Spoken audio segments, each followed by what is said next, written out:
మహబూబ్నగర్ జిల్లా నార్ కర్నూలులో జరిగిన దాడి ఇవాళ దళిత అమ్మాయి రజక అబ్బాయి వాళ్ళు పెళ్లి చేసుకుంటే చిన్న పిల్ల గుళ్ళకు పోయినందుకు అక్కడ ఉన్నటువంటి పెత్తందారులు చిన్న పిల్లను వాళ్ళ కాళ్ళ మీద పెట్టి నన్ను కొట్టకండి నన్ను చంపకండి అని చెప్పి వేడుకున్నా కూడా కనికరం లేక ఇవాళ వాళ్ళ దెబ్బలకు వాళ్ళ తనులకు అమ్మాయి చనిపోయింది.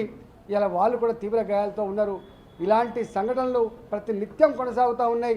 మీరు అనుకుంటున్నారు ఎవరు కూడా నన్ను ఏం చేయలేనని చెప్పి, తప్పకుండా ఇలాంటి ప్రభుత్వానికి సందర్భం వచ్చినప్పుడు ఏం చేయాలనో ఎట్లా తీర్పు చెప్పానో తప్పకుండా తీర్పు చెప్తానని చెప్పి హెచ్చరిస్తా ఉన్నాం.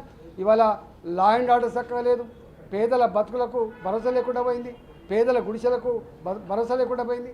ఇలాంటి అన్నీ కూడా ఇవాళ రాహుల్ గాంధీ మాట మాట్లాడితే ఇలా పేదల గురించి, ధర్మం గురించి, చట్టం గురించి, న్యాయం గురించి మాట్లాడుతూ ఉంటాడు. కానీ నీ పార్టీ అధికారంలో ఉన్న తెలంగాణ రాష్ట్రంలో ఏం జరుగుతుందో మీరు చూడండి.